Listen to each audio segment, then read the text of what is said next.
જય જવાન જય કિસાન. જો અત્યારે આપણે જવાનું છે મગફળી ઉખાડવા માટે. તો અત્યારે લગભગ 4 વાગે જ ઉઠ્યા હતા, પણ કોમ કરતાં કરતાં લગભગ 7 વાગી જાય. જો અમારા અંદર પોતો કરવાનું ચાલુ છે. હળો એવું પણ આપતા તો આપણે તો બહાર જવાનું હોય એવું. બે ઓળા ખચેરા આવવાના લાગે મારે વાળા કટ કરાવવા જવું અને ગાડી ધોરાવીએ.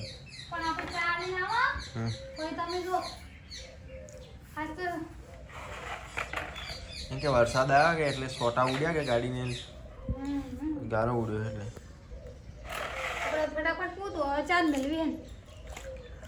ચા તરત તો પીધી અડધો કલાક શું ચા પીધી એવું. જો અમારે સદારામ બાપુ જય સદારામ બાપા લખી રહ્યું દિલથી. તમારે કોઈ પણ સપનું હશે તો પૂરું થઈ જશે. અમારા બહુચરમાં દિલથી એકવાર જય બહુચરમાં લખી દેજો. અમારા દાદા આ ત્રણમથી તમે એકવાર દિલથી કોઈ બી માતાનું નામ સદારામ બાપુનું નામ દિલથી લખી દો. તમારું કોઈ બી સપનું હશે તો પૂરું થઈ જશે. શું કહેવું? અને અમારા સધીમાનું મંદિર જો સધીમાના બી દર્શન કરાવો.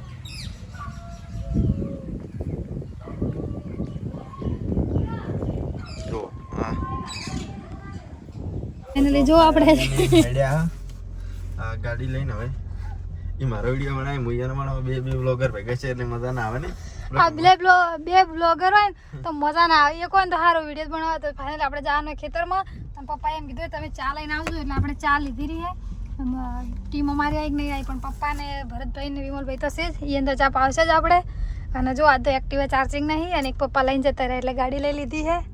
રોનકભાઈ પાસે તો બોલશે કે મારી ગાડી છે ધર્મ લઈને જાય પણ આપણે હાસી નાખે નહીં. તો ચલો ખેતરમાં બન્યા રહેજો. આપણા બતાને મગફળી જેવી પાછી છે તો તમને બતાવશે ઉખાડવાનું ચાલુ કર્યું એટલે.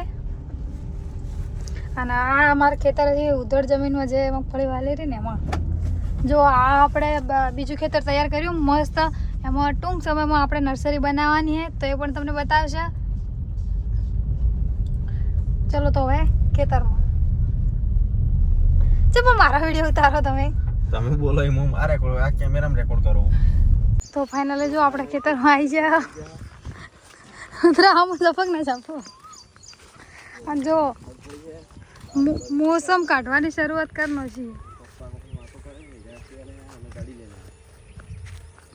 ફાઇનલી જો પપ્પા હે ને તો પરસેવા છૂટી જાય. મોસમ વેણી ને પપ્પા મોસમ વેણી આપણે મગફળીની વિશેષ માહિતી આપવાની છે. મગફળી બધા આ રીતે વાવે તો બધા શું કરે આ ત્રણ મોસમ આખી કાઢી નાખે અને મગફળી ઉપાડીને બહાર નાખે. 3 મોસમ ને ઉપાડે. હા હવે એ બધું કરવાની કોઈ જરૂર નથી. જો એક જ વચ્ચેની મોસમ કાઢવાની અને કાઢીને મગફળી લાઈન ઉપર નાખી દેવાની. પાછી લાઈનમાં થઈ જાય. મગફળી બિલકુલ ઉપાડવાની જ નહીં. અને મજૂરી જો આપણે બે માણસો એક મોરી મોસમ આખી કાઢી નાખી ના કે પહેલા 3 મોસમ વેણી કાઢવાની પાછળ ઉપાડવી પડતી. Good idea. આજના આપણા જે ચાહકો માટે મગફળી વાવતા ખેડૂતો માટે એક આઈડિયા આપણે બતાવ્યો છે. તમારું કોઈ સજેશન હોય તો તમે પણ કોમેન્ટ કરજો. આનાથી વિશેષ હોય તો તમે પણ કોમેન્ટ કરજો. મગફળી જો પાકી ગઈ છે ને કાઢવાનું ચાલુ છે તો જેમ આપણે પીનુબેન તમને ટોટલ વિડીયો બતાવશું. કેટલી બોરીઓ ભરવાની, શું ભાવ ગઈ છે, તમામ વિડીયો તમે પીનુબેનની આઈડી જોતા રહેજો. અને હવે ચા આવી છે જો પાર્લે બિસ્કીટ પણ ભેગો આવી ગયો છે. ખેતરમાં ચા પાણી કરવાની મજા આવે. હોટલ કરતા તો વાયરો કેવો આવે તો હવે હોટલમાં ના ભાવે ને. હા અને આપણે માટી સાથે જોડાયેલા વ્યક્તિ છીએ. પપ્પા આપણે આ વખતે એક માણસ વધારે ફોટકા ઉપાડશે અને ઠેસર એ બોય ઉભો પાડી રહે. હા જેટલા નેસા મળશે પડતા હતા એ જઈને રાખશે. તો અમારે ટ્રોલામાં છે તકલીફ પડતી હતી ભાઈ તગારો રાખે ને ભાઈ કોઈ નોખવાનું હોય. તો ચલો આપણે હવે બતાવશે આગળ ખૂબ કેવો નીકળે છે. અને તમે એ કોમેન્ટ કરજો જો ઓછામાં ઓછી મજૂરી થતી હોય મોસમમાં આપણે એવી રીતના કાઢશે નહીં કોઈ. તો ફાઇનલી જો સુરેશભાઈ ચા પીવાઈ જાય. ભરતભાઈ તો ઘણા દાડ્યા તો બધા વળગરા થોડા થાચા હશે એવું લાગે.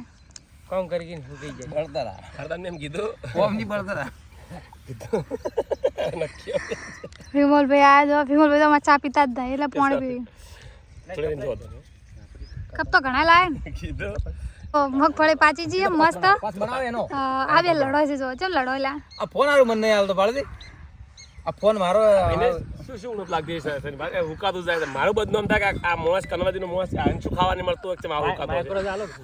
અને આ ભાઈ, આ જો, આ મારી જો આ દાઢી ન કરાવાય. આ એકે દાઢી કરાવતા જ નહીં. હા? તમે કહો મારા છોકરા છે બહાર રાખો. હું તો કાલ હોર બેન હારું પર ના લે દાઢી કરાવો પણ દાઢી કરાવતા નહીં.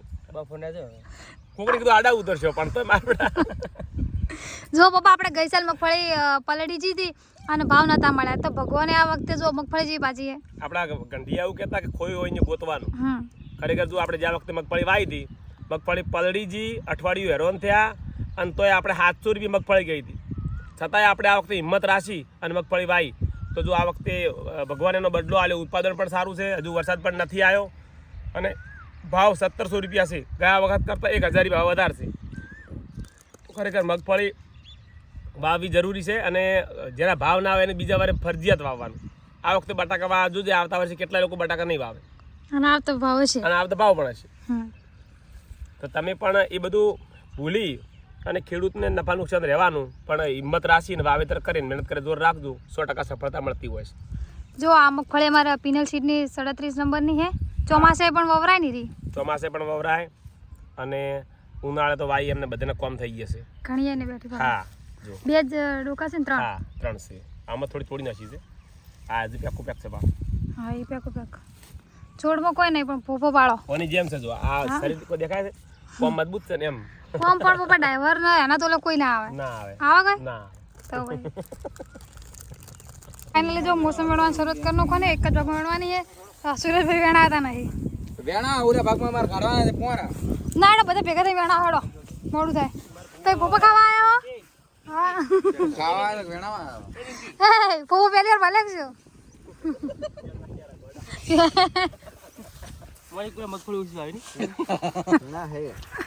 તો આ પિનર સીડની 37 મગફળી અને પિનર બેન પણ મળી ગઈ. પિનર બેન બોલો મગફળી જેવી કુકરા થઈ ગયા બાજે કુકરા થઈ ગયા. ઈ બેઠી મસ્ત બેઠી છે ને. મસ્ત.